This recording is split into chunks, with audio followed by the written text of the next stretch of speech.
Hello and welcome back to Alice Talks Football and welcome back to another live Manchester United news and transfer news show on the channel. Some big news about Benjamin Seskom has come out from some decent sources, and Fabrizio Romano today has come out again with another massive Cody Gakpo update. So today's video we'll be talking about Cody Gakpo, we'll be talking about Benjamin Seskom, but do you know what's dominating the media today? You think Man United win 3-0, you think the Gakpo had a masterclass versus Arsenal yesterday. Romano does a big story about Gakpo to United. United win 3-0.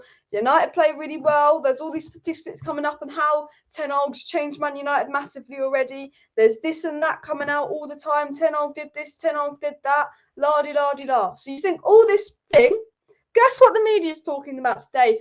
Fucking Antony. No one gives a fuck about Antony doing the skill. In fact, Antony, do the skill again. It's funny.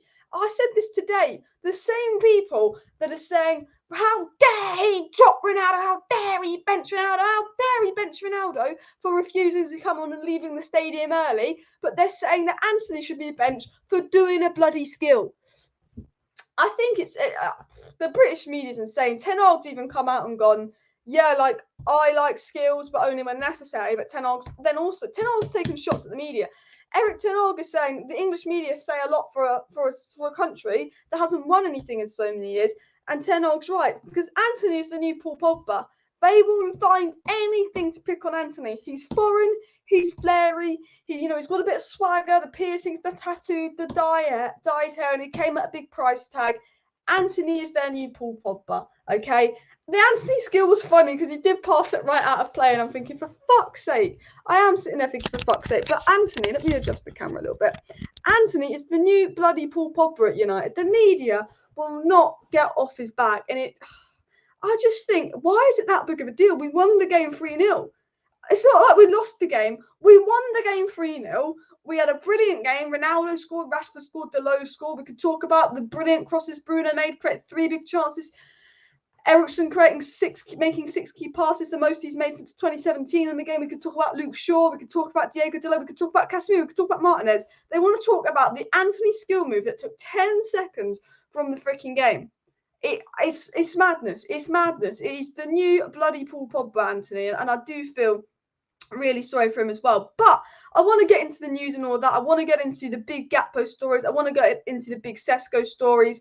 I want to get into what Romano said about Cody Gakpo. I've got Cody Gakpo's stats up on the screen. David Ornstein's come out of a Man United transfer update as well. I want to update you all on that. We've been linked to another goalkeeper, Diogo Costa, but there's also news of De Gea renewing his contract and all of that as well. And I'm sure the media played by the Glazers to cause drama to try and take the focus off them. I honestly wouldn't be shocked. The way the media treat certain players at United is, making a meal out of nothing. That's what the media are doing. And Ten Hag says that we need to bring skills to the squad, and Antony can do that exactly. And that's what he did. And it's like, at the end of the day, that game was dull. That game needed a bit of something. And Antony doing that skill, you know what?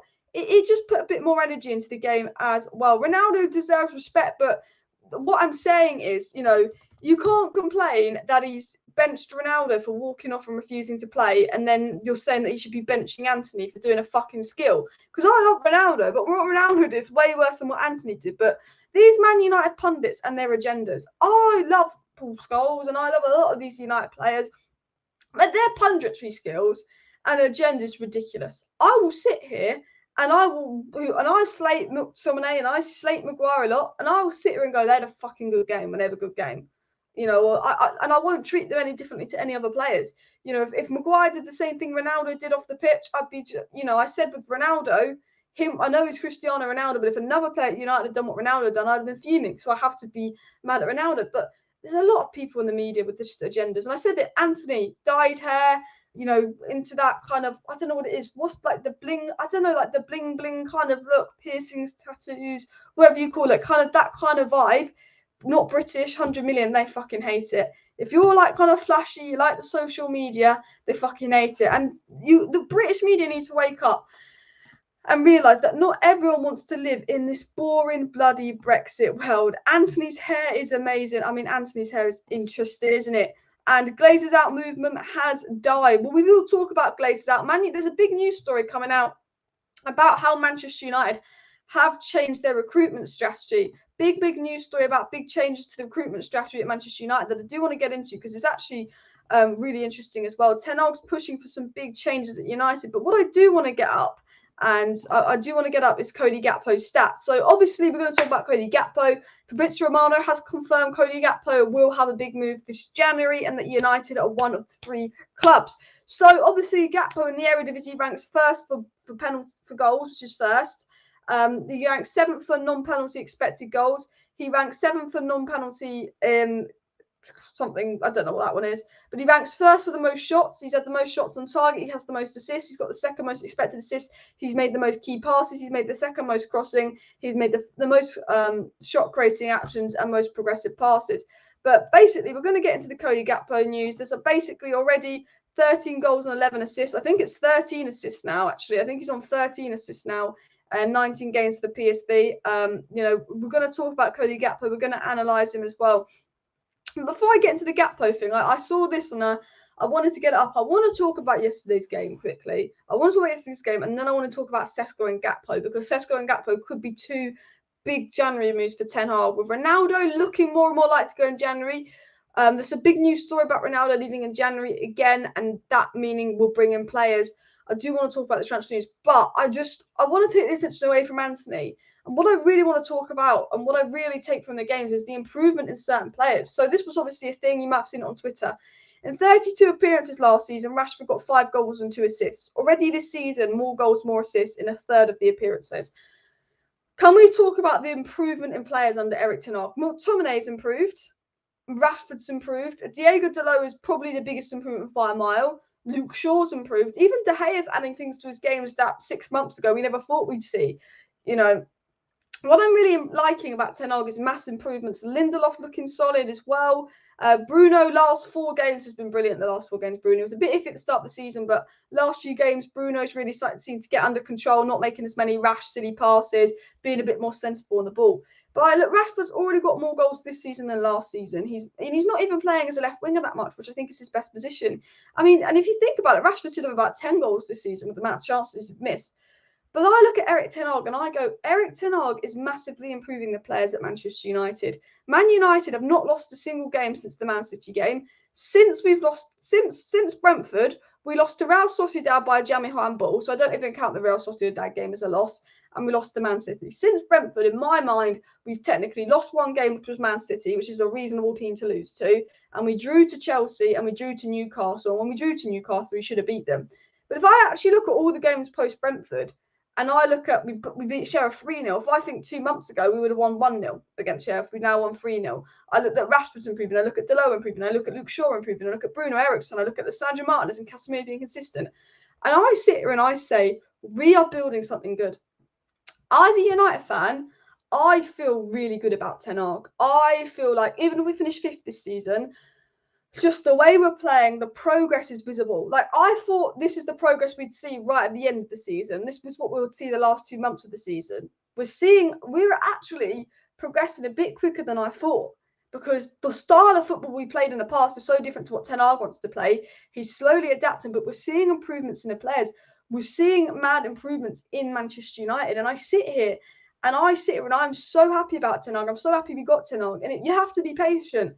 You have to be patient, but I just fully believe if we give Ten Hag a couple of years, a couple of transfer windows, that he is the guy to take us back. Like, I fully believe in Erik Ten Hag and what he can do as well. And I think, obviously, as Paul said, Casemiro DM finally. I do think actually bringing in a top DM like Casemiro again massively helps Manchester United as well. I think we can all say that. I think the one thing I've noticed since Casemiro's come in the team is we won those 4 games in a row with McTominay and Eriksson starting, but with those 4 games we won with McTominay and Eriksson starting were kind of counter-attack play. As soon as Casemiro's come in the team, we've dominated possession. We've absolutely dominated possession as soon as Casemiro's come into the side as well. And I will get into this comment here, because this is a really good comment here by Saeed. But I just want to show you something, and I don't know if you watched my video earlier, but I've put a load of things in my likes to get up, but if I can find it here, this is what came up. Man United's last 4 Premier League games compared to their first 4 Premier League games. We ranked 4th for possession. So since Casemiro's come in the squad and started, we ranked 4th for possession, second for passes in the final third, second for shots on target, and second for total shots, and second for possession won in the final third. You know, since Casemiro's been starting, and you know, Casemiro being an out-and-out DM has given us more of ability to play possession-based football, dominate the ball. But what I've really noticed is the fullbacks are bombing forward so far and being so creative, and the fullbacks have been excellent. You know, we control the midfield now. Casemiro's here, and we can dominate possession. Eriksen looks a lot more comfortable next to Casemiro and can create more chances. Bruno's looking a lot more improved since Casemiro's come in the side, and he's actually getting the ball to him when he wants it. You know, Rashford's making some really good runs in behind. Although Rashford's missed a few sitters, and I don't think he's a striker, what I'm looking at in Rashford is the improvement in his movement.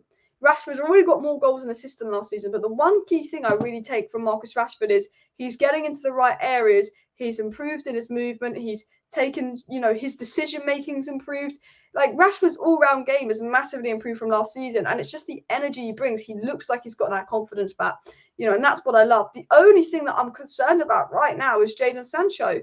You know, Jadon Sancho is such a good player, but he's been so disappointing. He gets the ball and he doesn't do anything with it. You know, Garnacho did what I've been begging Jadon Sancho to do. Get the ball, run at your player, drive at your player, get the ball.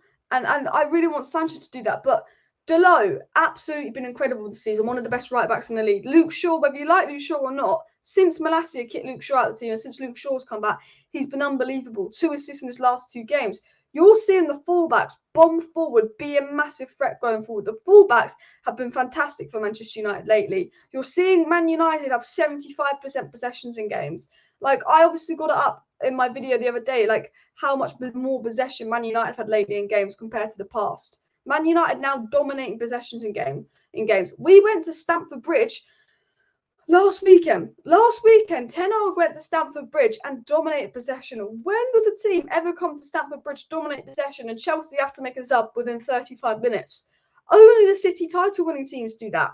Ten Hag, who 2 months ago had lost 4-0 to Brentford, and 2 months ago this Man United side looked like we were going to finish 12th and maybe get relegated. In the space of 2 months, Ten Hag took the United side that were outplayed by Brentford, looked absolutely shocking, and took us to Stamford Bridge, who'd been unbeaten under Graham Potter. And we actually dominated possession, controlled the midfield that Chelsea had to make a sub within 35 minutes. Just 4 days prior to that Chelsea game, Erik Ten Hag absolutely dominated Conte Spurs at Old Trafford, to the fact that you would have looked at the situation and gone, oh my God, Tottenham Hotspur could have lost that game 4-5-0. We've gone from Brentford and Brighton to, you know, we've got the good win versus Liverpool, we've got the good win versus Arsenal, a bit of a reality check versus Man City. Casemiro comes in the side, and ever since Casemiro's come in, Everton, fantastic, because all of a sudden, since Casemiro's come in, United are dominating possession, United are dominating games.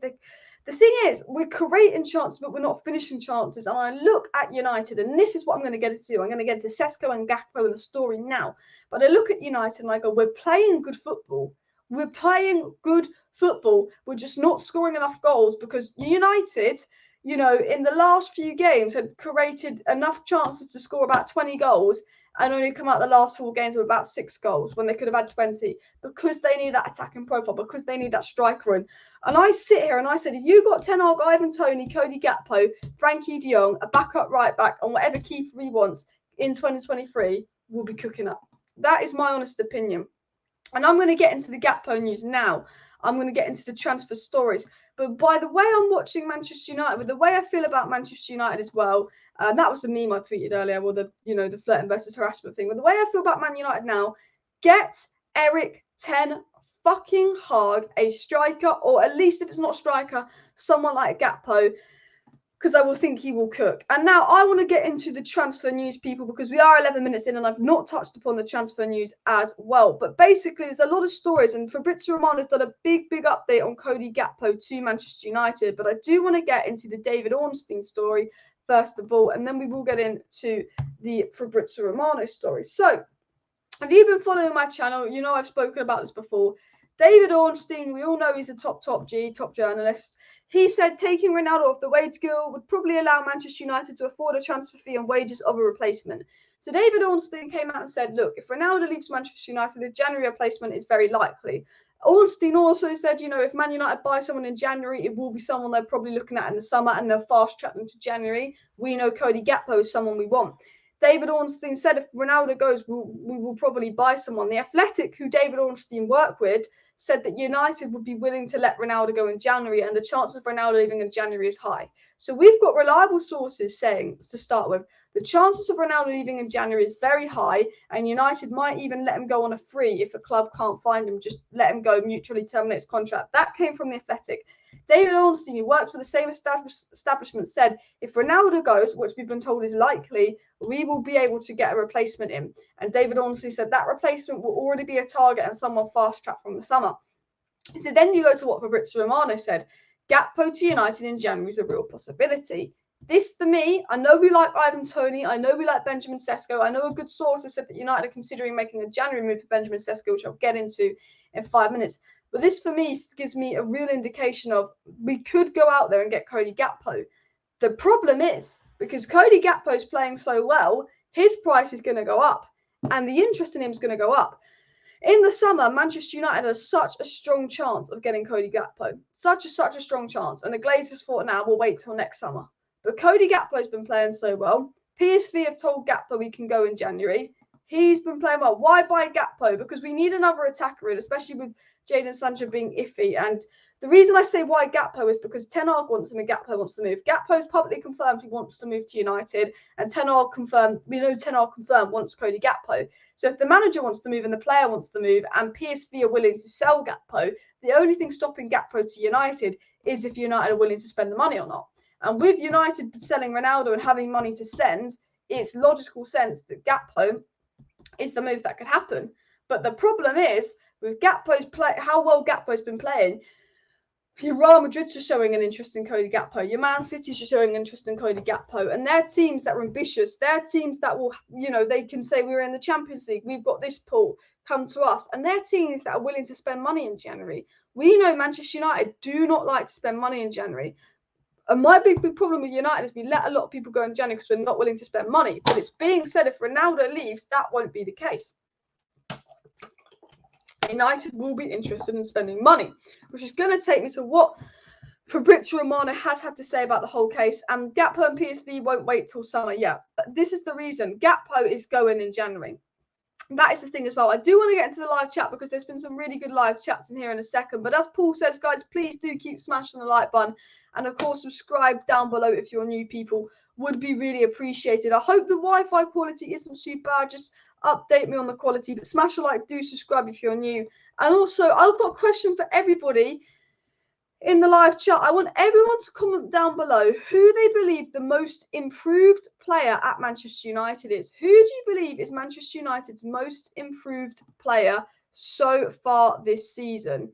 I'm going to go with Diego Dalot, but let me know yours down below and let me get into the main story. So, basically, Fabrizio Romano has confirmed that Cody Gakpo will be getting a big January transfer. He's confirmed that Gakpo will go in January. But this is what Romano said, and this is what worries me. Romano said, the situation for Cody Gakpo has completely changed.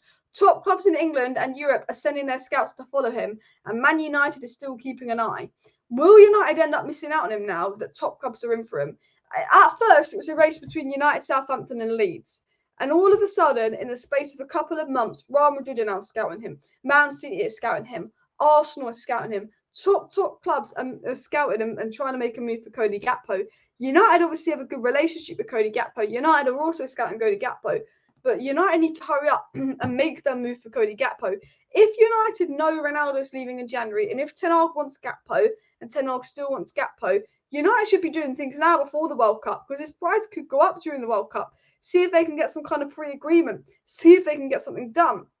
But unfortunately, that's something that United don't seem to do. This is, you know what? I wouldn't be shocked if Chelsea go and make a big move for Gakpo, and next week Gakpo's agreeing personal terms with Chelsea or something. Fabrizio Romano did say that Manchester United is still following Cody Gakpo and have an excellent relationship with his agent. And why this is important is because Gakpo and Ten Hag have the same agent. Ten Hag's confirmed they've got a good relationship. Gakpo, the agent, Ten Hag, the agent. There's a good relationship ongoing there at United. That we've got a good relationship with PSV. Ruud van Nistelrooy manages PSV. Cody Gakpo is desperate to come to United. Ten Hag's desperate to bring in Cody Gakpo. We're still talking. We're still following the player. We've not dropped interest in the player. We still want him. Ten Hag still wants him. He still wants to move. He's available in January. Ronaldo's going. Ornstien says there's money to spend. It's such an obvious deal to do, which makes me sit here and go, United, being Manchester United, probably won't do it because it's so obvious as well. Man United should not sell Cristiano Ronaldo. He's the GOAT. What a performance he had against Sheriff and all the other games till now. I don't want Ronaldo to go in January. I do not want Ronaldo to go in January because I believe we'll need Ronaldo, and I think Ronaldo is going to be incredibly important for the games coming up. And that's one of the main reasons I don't want Ronaldo to go in January. I think he's going to be very important. I think we need him. But if Ronaldo wants to go in January, we can't keep Ronaldo here against his will. I love Ronaldo. You guys know I'm a Ronaldo fangirl. But one thing I don't like about United is we've kept players here against their will. We've forced players to stay. We've not let players leave when they want to leave. And why I think that is bad is because, well, you've had such a bad problem with the dressing room. And there's been such a negative dressing room culture at Man United in the past because we're keeping players that we're begging to stay and not letting leave and all of that. And, and when you keep players here that aren't playing, if you keep players here that don't want to be here, it affects the dressing room. It affects the morale of the squad. And that is the one thing that I don't like about United. And I love Ronaldo and I'd like Ronaldo to stay. But my thought process is, would it be better to let go of Ronaldo and get a player in January? Because why keep a player here that actively doesn't want to be here? It's about having players that want to be here, especially this early in the rebuild and buying into the manager. And I will talk about Lisandro Martinez that was actually crying because he's at Manchester United and how much he appreciates it, and Antony that's happy to be here. But I want a culture where every Man United player is like, I'm dreaming, I'm at Old Trafford. And I love Ronaldo. I think we need him. I think he needs to start more games. I think he will score goals if you give him chances. I think he's growing. He's obviously missed the pre-season, so he had a poor start to the season. And I'm all for Ronaldo playing more for United and Ronaldo staying. But I think if Ronaldo going means we get a replacement in, I'm happy with that. The worst case scenario is Ronaldo leaves and we don't get a replacement because obviously our board is completely incompetent, which is something that I wouldn't put past the board. As well, I'd say Dalot plays great, but he already had a few good games last season. Talking most improved player, everybody put in the chat, a lot of people saying Dalot, a lot of people saying Shaw for most improved players as well. Alan says we need two strikers, Gakpo cup tied in Europa. Would Gakpo be cup tied then? Because sometimes we brought Bruno and he wasn't cup tied that January as well. And Saeed says, I personally think Martial, when he played, was brilliant under Ten Hag, but he's too injury prone. Oli and Mourinho destroyed his potential. And I agree with you, Saeed. Martial will be back, and I can't wait till Martial's back and fit. But we're 13 weeks into the season, and Martial's not been able to play a full 90 minutes yet because he's getting injured. Like, that is really bad when you think about it. Really bad. Just taking a quick swig of water as well. Fact check says, I think it's all Erik Ten Hag's issues, board issues, and his teammates, including Juve and United crap. He's the GOAT. Look at the goals. He's banging the season. I will say, in fairness of Ronaldo, he's gone to unsustainable teams, Juventus and United post Real Madrid, which doesn't help him as well. But we're going to talk about Sesko now and the Sesko news. But as Daniel says, guys, make sure you smash that like button if you haven't already, and subscribe down below if you're new. But Manchester United seem to be interested in making a bid for Benjamin Seskom, making a bid for a few players. So this came out by Paul, I think it's called Paul, isn't it? No, not Paul. Phil Brown, sorry. Phil Brown, got that mixed up. And he said, and he's got some good sources of information, by the way. He said, Manchester United is still very interested in signing RB Leipzig striker Benjamin Seskom. A January move is unlikely, but not impossible. He says the summer is much more likely, but Sesko might not kick a ball for RB Leipzig due to the amount of interest in him. Now, we know for the fact that United wanted Benjamin Seskom last summer. United, Romano said this, Ornstien said this, every reliable source said this. Ten Hag likes Benjamin Seskom. United sent scouts to watch him. He is United's sort of long-term Ronaldo replacement. In United, I think he's going to be the next big striker for the future. Man United is still interested in Benjamin Seskom. It's what's being said by a reliable source here. And he's saying, look, a January move is unlikely, but it's not impossible. He's saying, do not rule out the potential for a January move, because we go back to what Ornstein said. If Ronaldo leaves, United will invest money in a striker. But he said, it's likely that even though RB Leipzig have signed Sesko, obviously they sent him back on loan to Salzburg, he might never play for RB Leipzig because there's quite a few clubs that would be interested in signing him in the summer. There's quite a few clubs, and United are one of them, and United will look at him potentially in January. Now, I don't think we'll get Benjamin Seskom in January. He also said it's unlikely that we get Benjamin Seskom in January, but I think United could look at bringing him in January if Ronaldo leaves, because I think he was that striker that we wanted to bring in last summer and we didn't get. And if we offer a decent amount of money, we can get him. But the question is, do you go for someone like a Sesko? Do you go for an Antony? Do you go for an Ornstien? Do you go for a Gakpo? Do you go for a Fabrizio? Who do United go for? But Sesko in January, there's a lot of sources, not just this source, saying that United are potentially weighing up a move for Sesko in January. United are considering putting a bid in for Sesko in January, testing the water and seeing if RB Leipzig would sell the star. And there's a lot of other teams interested in Sesko, so I never know where this one's going to go. But I think Sesko's more of a summer move. I think it depends how his season pans out as well. But we know United are interested and we know it's a potential move that could happen as well. Guys, make sure you smash that like button and, of course, subscribe down below as well. Ornstien, Sesko, Tony, hope we sign one of them. All good strikers as well. The only thing about Sesko is if you sign Tony, he can go right in that team and start right away. Sesko, he's still raw, he's still young. If you have Sesko, you need Martial to be a bit more fit. Because I love Benjamin Seskom. I think he's a fantastic player, but we'll then have to be sitting there relying on, Sesko if something happened to Martial. And if Ronaldo left and something happened to Martial, you're relying on an 18-year-old for United. Whereas I think Sesko's a player, we bring through the next 2 years, and the third year be the striker, be what United want. That's my only negative thing when I think about Benjamin Seskom. That's the only real negative thing I can think of. But as Showboating San said, his first touch is amazing. He's a very technically good player as well. De Gea has stepped up this year as well. And there was a time when no player would ever want to leave Man United. Glazers out, says Gaz. You're spot on. There are players that don't want to be at United, and that is because of the Glazers. And it also makes it harder for us to sign players because we're now in the Europa League. When Gakpo and Sesko are being looked at by all these other top clubs, it puts Man United in a bit of a proposition where United will sit there and go, fuck. Like, I really want Benjamin Seskom. I really want Gakpo, but so do Real Madrid, so do Man City. And right now, this is probably the last 2-year period where clubs are finally starting to choose Man City over United because United have the big name, but then everyone's just looked at United the last 10 years and gone, no, look at City the last 10 years. I'm going Man City. And that is a real problem that Manchester United face at the moment as well.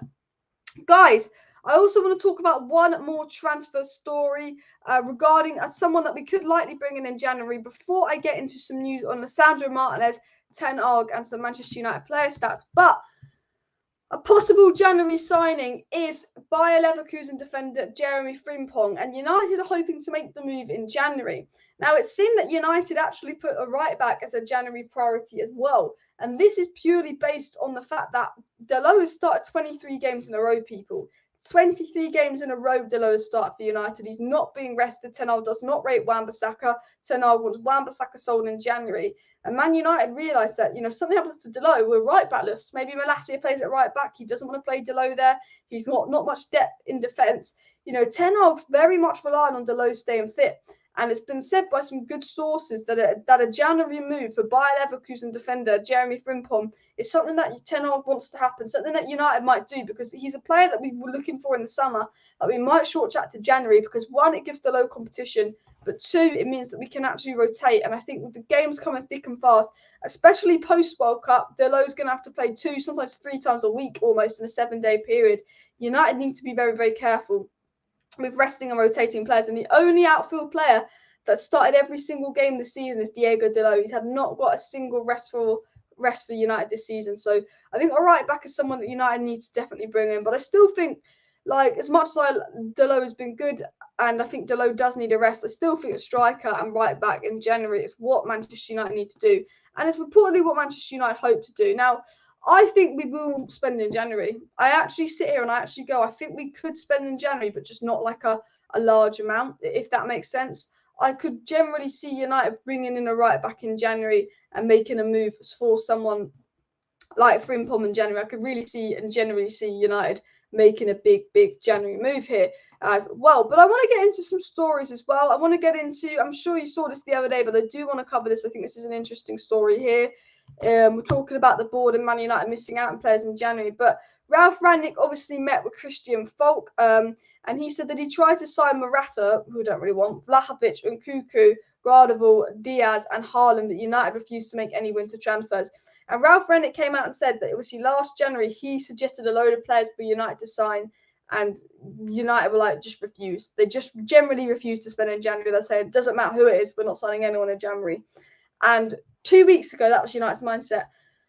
2 weeks ago, John Murta comes out and says United are focusing on the summer. John Murta comes out publicly, says, look, United are just focusing on the summer here. United focusing on the summer, la-di-la-di-la. And I thought it was going to be the same situation. I thought it was going to be a situation where Ten Hag would want a right back and attacker in, and Ten Hag will suggest all these players, and he'll just get told no by the board.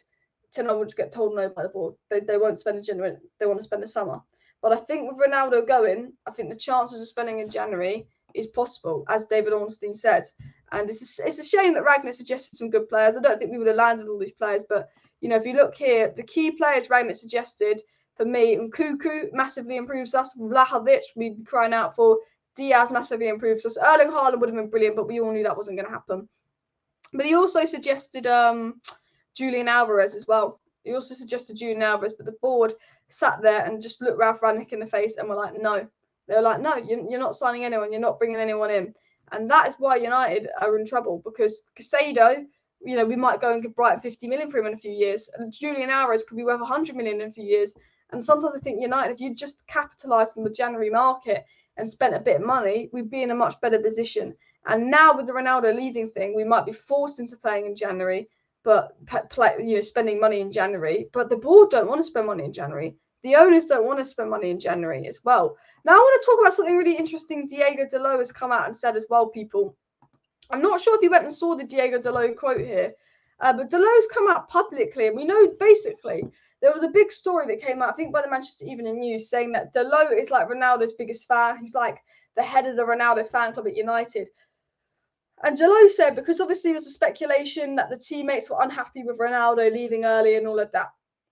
And Dalot said that's not the case. We've not been affected by the Ronaldo Ten Hag incident. We all love Ronaldo. We all love Ten Hag. But Dalot said something interesting here. He said Ronaldo's been doing it for 20 years now. Every time he's on the pitch, we're a better team. We're happy he's here. But he's come out, Dalot, and said publicly, every time he's on the pitch, we're a better team. And there's people annoyed at this saying, why is Dalot saying that? We've won games without Ronaldo. Martial's better, la-di-la-di-la. Why is Dalot saying that? But no, think about it. Dalot would say that about a lot of players at United because he's being respectful.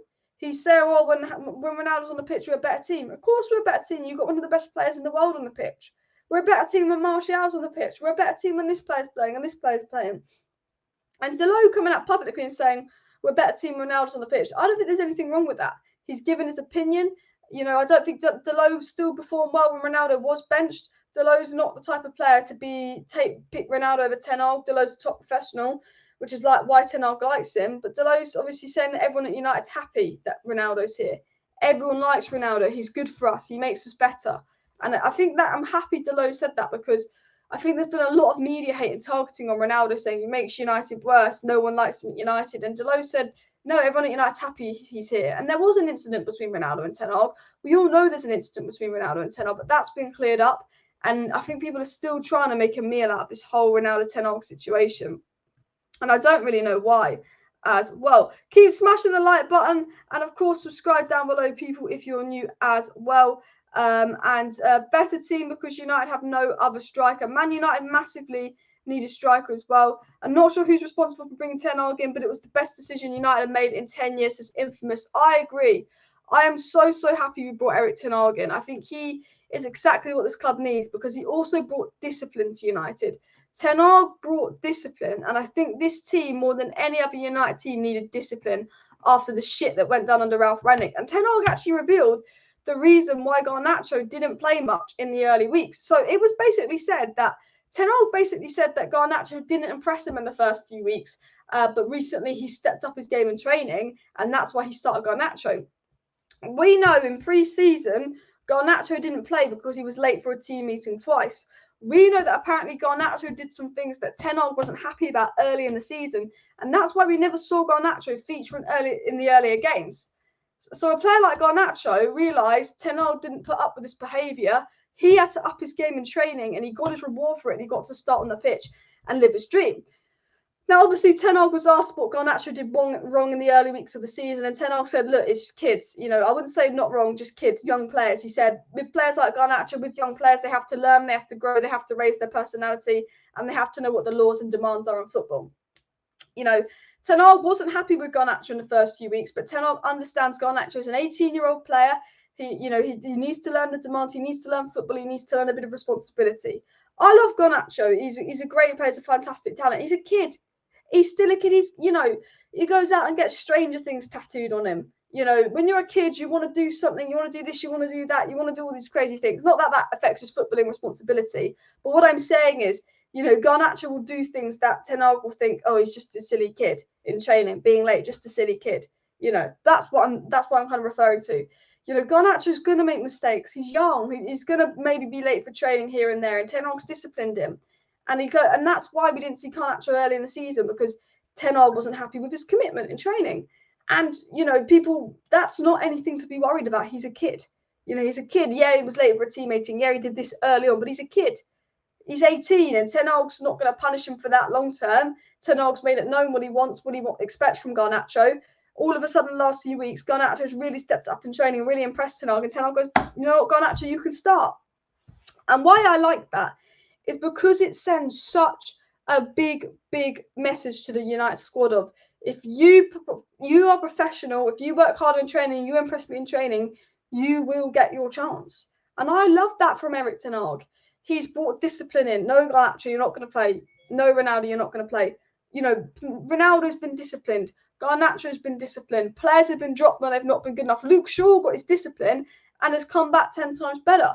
Garnacho has only just started playing for United because he wasn't up to Ten Hag's high standards and demands early in the season. And I just go to that and I just say, the example that sets is massive, because that's what United need. And that's one of the reasons I'm so happy with Ten Hag, because not only have we got a manager in that plays great attacking football. I love football. Ten Hag ball. I think Ten Hag plays great, lovely, pretty football. But we've also got a manager in that's disciplining the players, taking back control of the dressing room, and actually creating a positive environment at Manchester United, which for me is massive as well. And Garnacho had to step up, and he did. And I think Garnacho should start against West Ham. He's massively stepped up as well.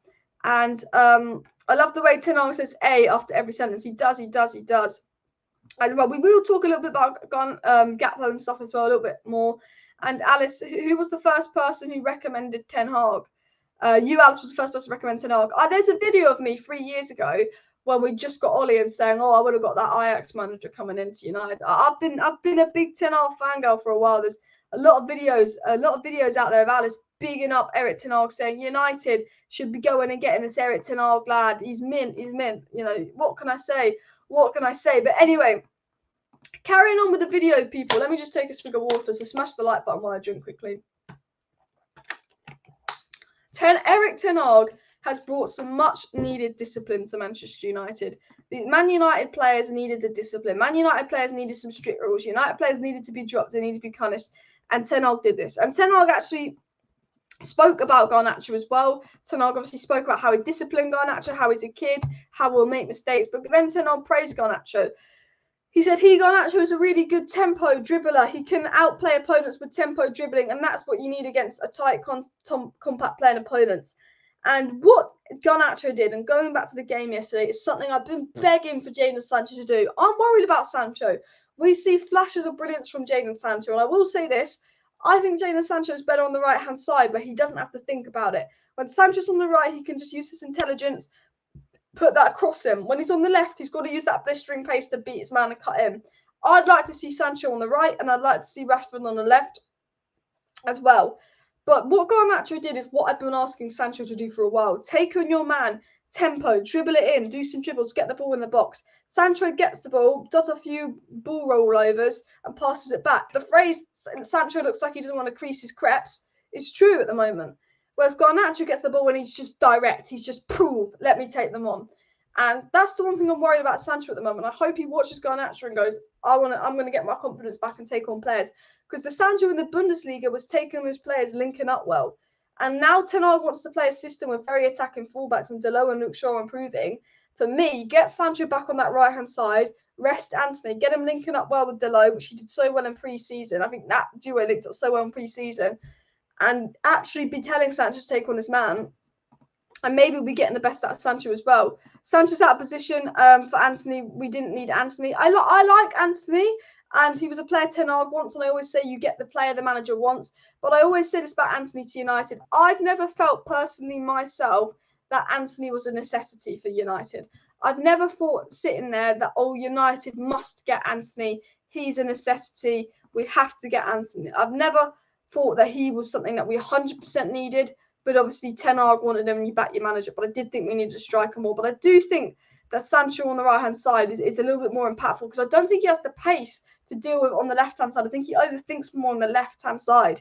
We're 75 likes away from 200 likes, guys. So make sure you smash the like button if you have not already as well. And all our ex-players wanted Poch, says Gaz. And Gaz, you know what? We should never listen to United ex-players because they're the same people that will say Antony should be benched for doing a fucking skill, but they'll defend Ronaldo for walking out the stadium early and refusing to come on, and they're saying we should be getting Poch and not Ten Hag. And you know what? Do you know what I love? Is that because, you know, Poch is more British, even though he's Argentinian, he's more British. You know, the British media, they hate this kind of Ten Hag style, this new modern way of football, flashy, intelligent, techie footballers. They want to see your Brexits, your 4-4-2s. That's what they want to see. And you know what? I said this. There are so many people in the media, some of them twats on Talk Sport, what's he called, the ball guy on Talk Sport, who are saying, oh, United shouldn't get Ten Hag, you should get Southgate. There's people employed to talk about football that said United should have got Southgate and not Ten Hag at the beginning of the season. And there's a lot of ex-United players saying we should have got Poch in. And I am so glad that Ten Hag is doing so well. I'm so glad because their media, the ex-players, the pundits would have picked on him so bad because they wanted Poch. Some of them believe we should have got fucking Gareth Southgate. Unbelievable. Absolute imbeciles. I'm so glad we got Ten Hag because of the way he plays. The football he plays is good football. He's such a fantastic manager. But I'm so glad that Ten Hag is playing well. Because I tell you this now, look at them picking at Antony for that little skill. They're going on and on about that Antony skill. If Ten Hag hadn't started well, they would have been on and on and on at him. Look at them after Brentford saying, oh, it's different to the area division, he's not going to cope. You opened your mouth after 2 games saying he's not going to cope. 10 games since that, boom, boom, boom, solid. And they were desperate. The media, the pundits, they were all desperate to be slagging off Ten Hag and saying, oh, we should have got Poch. They were desperate to say that. And they've been waiting for every opportunity to say that, and they haven't got to say that. And these people, they haven't got to slate Lisandro Martinez. They've been desperate to slate Lisandro Martinez. He's been unbelievable. They've been desperate to slate Erik Ten Hag. He's been unbelievable. So they're going in on this Antony ball roll because they're desperate to slate things that they don't like, that they don't want, because they don't understand the modern game. So they're going in on Antony. But Erik Ten fucking Hag, guys, is an absolutely fantastic manager that's doing an absolutely fantastic job, that has me sold, that has me happy we've appointed him because the things he's done off the pitch is brilliant. He's also changing the recruitment strategy at United. Ten Hag is refusing to let the board hand out contracts, which I think is a massive thing at United because I think we've been giving out contracts too generously in the past as well, when he's saying, no, you're not giving out contract for this, you're not giving out contract for that. If a player gets a contract at United, they've got to deserve it. Erik Ten Hag is making some massive, and most importantly, much needed changes to the culture of United, saying you're only going to sign a player if I want them. Ten Hag said to the board, I don't want Dybala on a free, I want Antony. Antony or no one. They ended up getting Antony. He said to the board, I want this player gone. Bailly goes out on loan. He says to the board, do not dare give Fred a new contract. Do not dare give Rashford a new contract. Rashford and Dalot started the season well, and he told the board, don't give them new contracts yet because they've had 3 good weeks. They have to deserve that new contract. Ten Hag said, I want to create a culture at United where people deserve that new contract. You know, we're only giving out new contracts to people that deserve it. And De Gea said he would take a wage cut to sign a new contract at Manchester United, you know, as well. That's another thing. You know, people are actually willing to take wage cuts to be here. Ten Hag's changing the structure of United. He's changing how the board work. He told the board he only wants the players he wants, which is probably why his transfers have been doing so well. Because under Ollie, we got any odd player in that Woodward thought was good. Under Ten Hag, you can tell they're Ten Hag players, they're players he wants. But we've not given out any new contracts yet. If this wasn't Ten Hag and this was Poch in charge, I guarantee you Luke Shaw after 2 good games gets his new contract.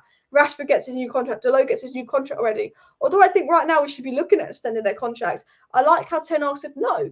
They've got to be good for much longer to get a new contract. I want to create a culture at United where to get a new contract is hard to come by. Because Eric Bailly gets a new contract for not playing because United want to increase his commercial value.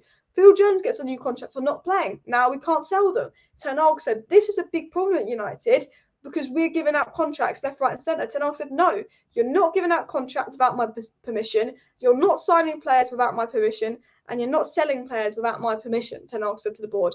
I will choose who we buy, sell and give contracts to, and you can approve that.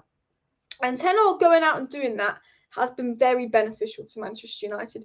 Very beneficial because not only is the inside of the club good because you've brought players in that Ten Hag wants, and Ten Hag sold a lot of the players he wanted to get rid of. The overall team morale of Manchester United is very good. The overall team morale of Manchester United is very positive. But because Ten Hag's got the players he wants, he's starting to slowly play the way he wants to play. We're not seeing Ten Hag ball yet, but we're slowly seeing United dominate possession and play more attacking football because Ten Hag got his inverted winger in Antony. Ten Hag got his good ball-playing centre-back in Lisandro Martinez.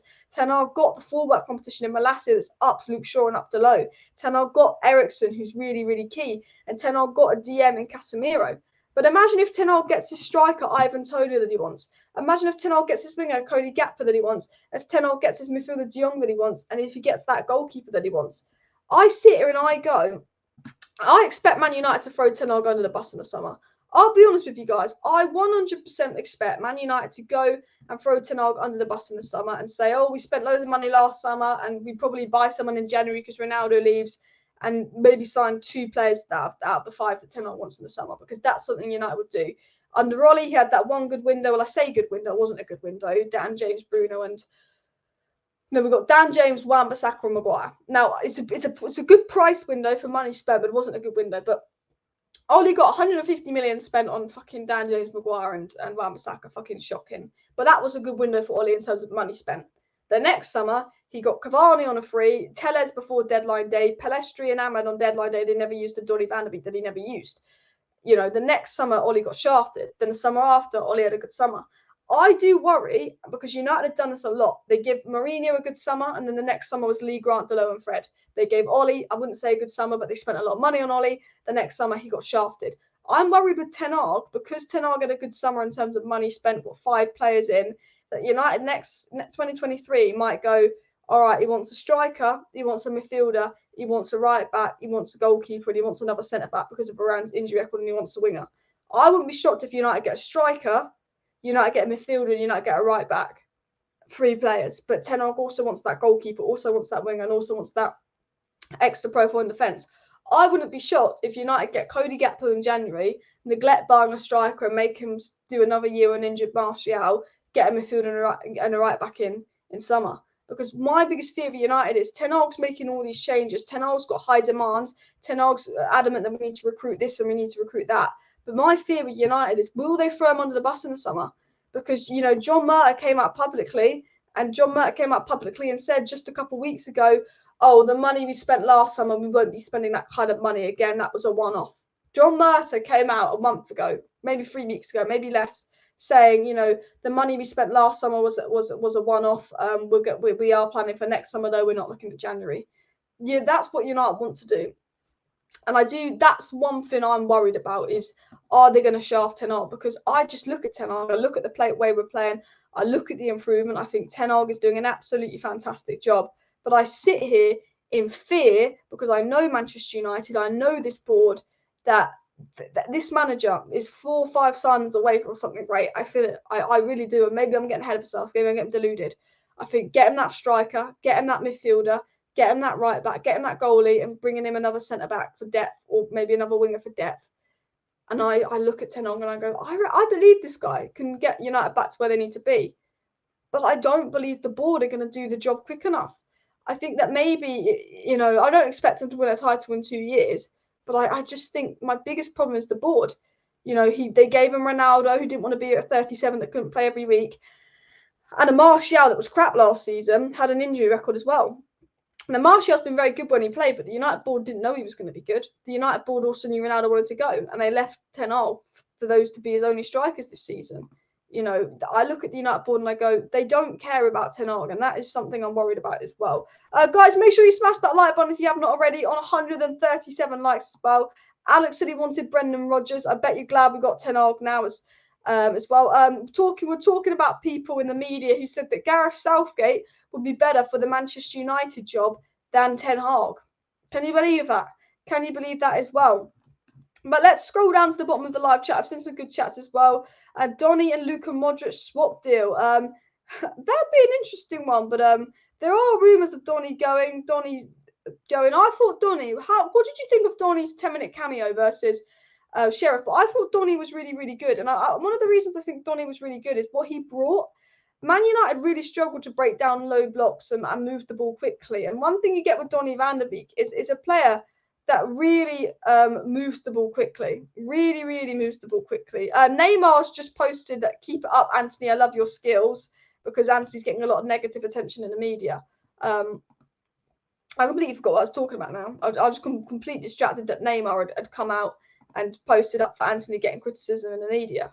So I don't know what I was talking about before that. So Alice has just gone off on that. We were talking about, Donny. We're talking about Donny van der Beek. That was it as well. Muller to United confirmed. Donny van der Beek, I thought was really, really good versus Sheriff, actually. In those 10 minutes, and why I think Donny will be good this season is we struggle to break teams down that play a low block. And I think with Donny van der Beek, although he only takes one touch, and we joke, and it's a bit frustrating, like Donny take more than one touch, it's his off-the-ball movement. If you actually analyse Donny van der Beek, it is the off-the-ball movement. The runs he makes off the ball, look at that 10 minutes, rewatch that 10 minutes, and just look at all the amount of space Donny created in terms of the runs off the ball. He moves the defenders. Then he comes onto the ball and he moves the ball quickly. Donny van der Beek is very good at moving the ball incredibly quickly, passing it incredibly quickly, 1-2, 1-2. But he makes these good runs and these intelligent runs off the ball that create space. And against a low block, Man United are struggling to move the ball quickly and struggling to create space. And that's the two things that Donny van der Beek could bring to Manchester United and actually will bring to United. And I'd love to see this, and I don't think we'll see it, but I'd love to see Casemiro, Donny, Eriksen as a midfield three. I think that could work absolutely incredible. We've not seen Donny start for United this season. Donny, Casemiro, Eriksen. I just think that midfield three against a low block could really do well, and potentially bring on Bruno as well, if you need to create more chances as well. But yes, I just think that would be so interesting as well.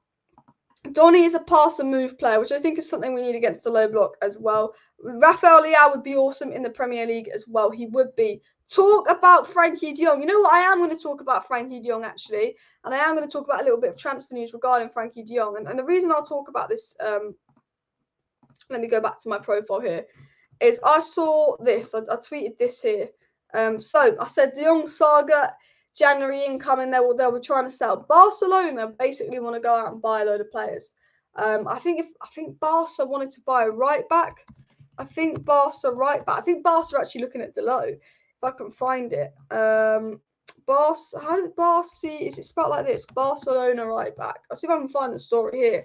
So yeah, good sources saying, Romano saying that Barcelona want to sign a big right back in the summer. But there was actually reports coming out today that Barcelona want to go and buy 3 players in January. There's news coming out, if I can find it, that Barcelona want to basically go out there and sign 3 players in January. And obviously the news on my screen talked about Barcelona already being linked with all these players in January. The reason I say this is Barcelona, guess what? Guess who Barcelona are trying to sell in January, people? You'd never guess who Barcelona have decided they want to sell in January. Frenkie bloody de Jong. Barcelona have come out and they've said, you know what, Frenkie de Jong, piss off in January. So here we go again. The Frenkie de Jong saga goes. Now, I think with United needing a striker and a right back as the January priorities, I don't think we'll get Frenkie de Jong in January, despite both sides being in the Europa League. I think the price of Frenkie de Jong will probably prevent Manchester United from getting Frenkie de Jong in January. But Barcelona have now decided they want to, you know, buy. They want to sell Frenkie de Jong. They want to sell Frenkie de Jong. So will we be linked to Frenkie de Jong in January is the question. Probably. I say brace yourself for Frenkie de Jong to United links in January. My fear is, though, Chelsea want to spend. Graham Potter would love a player like Frenkie de Jong. Todd Boehly wants to spend. Chelsea want to spend. Barcelona are going to be desperate to get rid of De Jong in January because they want to bring in more players. They're in the fucking Europa League. They're fuming. They want to bring in more players, Barcelona, and they still want to get rid of De Jong despite him playing. They still want to get rid of him. That's confirmed. So my thought process here is, once if De Jong goes to Chelsea in January, because United have made the conclusion already that they're not going to spend big money in January, but Ornstien, once again, the one thing that could make us get De Jong in January, and again, I'm not saying we're going to get De Jong in January. I'm not saying I think we're going to get De Jong in January, is De Jong will be available in January because Barcelona want to sell him. The question is whether De Jong will go or not. And that's the big question. But Ornstien said, if Man United can fast track a player from the summer in January, there's potential for that to happen. So Ornstien saying that says to me, if there's a chance to get De Jong in January, but it means because we know we're not going to get him in the summer and he has to leave Barcelona in January, that says to me there could be a chance United get De Jong in January. But I think De Jong in January is unlikely. I think Sesko in January is unlikely. I think Antony and Gakpo are the January transfers, and Frimpong, the right back, are the January transfers regarding Man United to keep an eye on. We linked to that. I think right back in Gakpo, and I think even Ivan Toney's a possible deal as one to keep an eye on. I don't think we'll be going out there. Honestly, guys, and getting De Jong in January as well. But I want to talk about the Lisandro Martinez story and all of that as well. Lisandro Martinez actually was almost just crying at how happy he is to be at United. He said that the fans make him really emotional. And Lisandro Martinez obviously loves being at United. You can just tell how happy Lisandro Martinez is to be at Manchester United. The way he plays, the love he has on the pitch, the passion he has on the pitch. Like, he was dreaming about joining Man United. He said literally he cried at joining United, but Lisandro Martinez came out and said, I'm very privileged when I hear that United fans are chanting Argentina, Argentina. Being Argentinian is enormous pride. So when they chant, I'm being emotional. And Lisandro Martinez actually spoke about how the United fans make him really emotional and make him feel really appreciated, and how he really likes the love from the United fans, but also how he's really emotional to be playing for a club like Manchester United, and that is screams come true. And I think Lisandro Martinez, we've been all getting behind him because obviously Lisandro Martinez is ranks first the United players for, pass distance and yards, clearances, successful pressures, tackles, interceptions, and defensive acts leading to shots.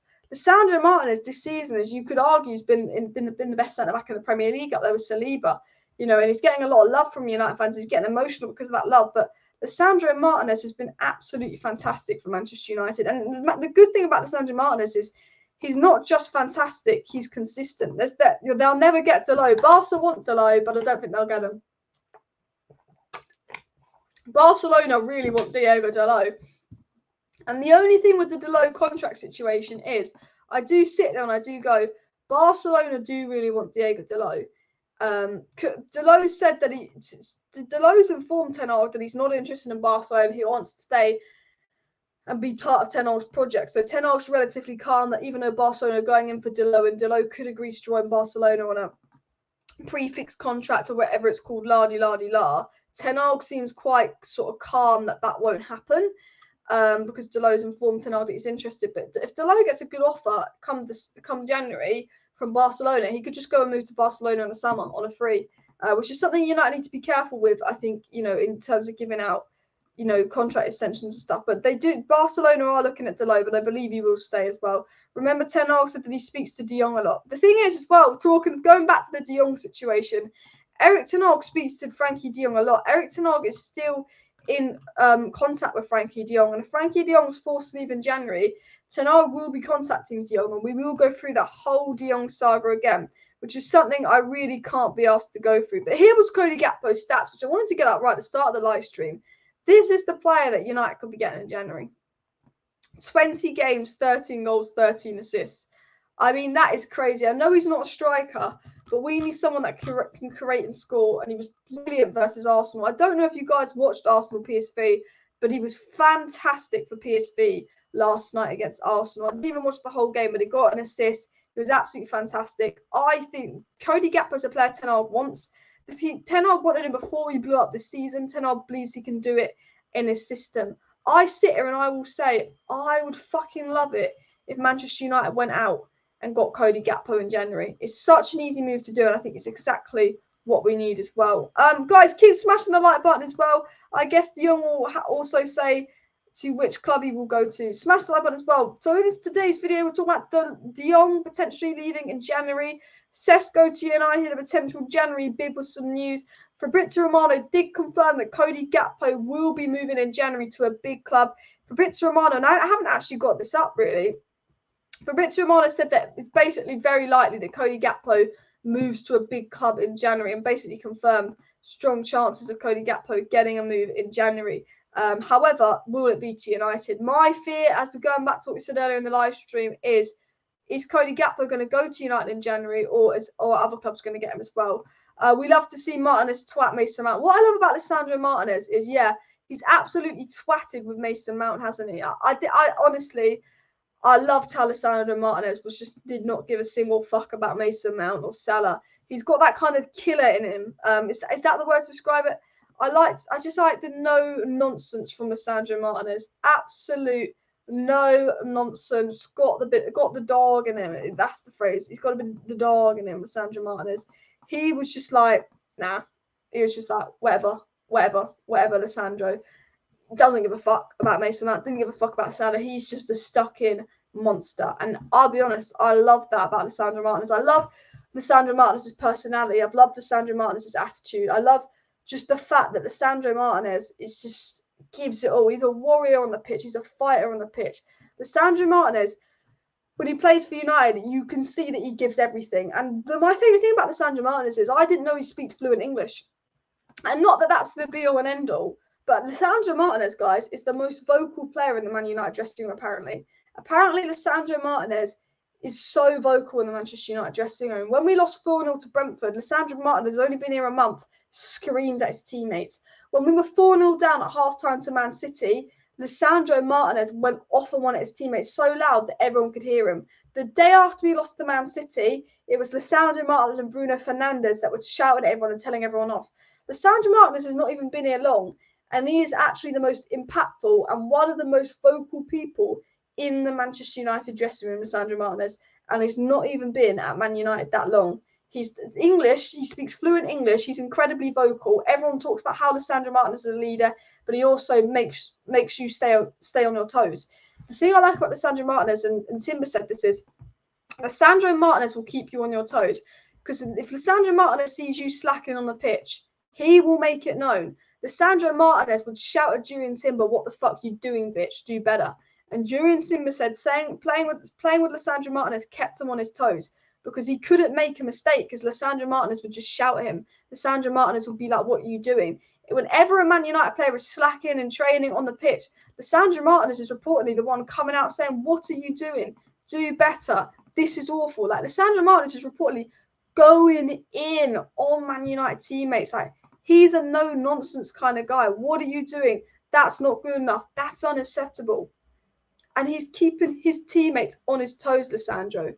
Keeping his teammates on his toes, shouting at them if he doesn't think they're working hard enough. Shouting at them if he doesn't think they're doing enough. Like, I love that from Lisandro Martinez. I just love his personality.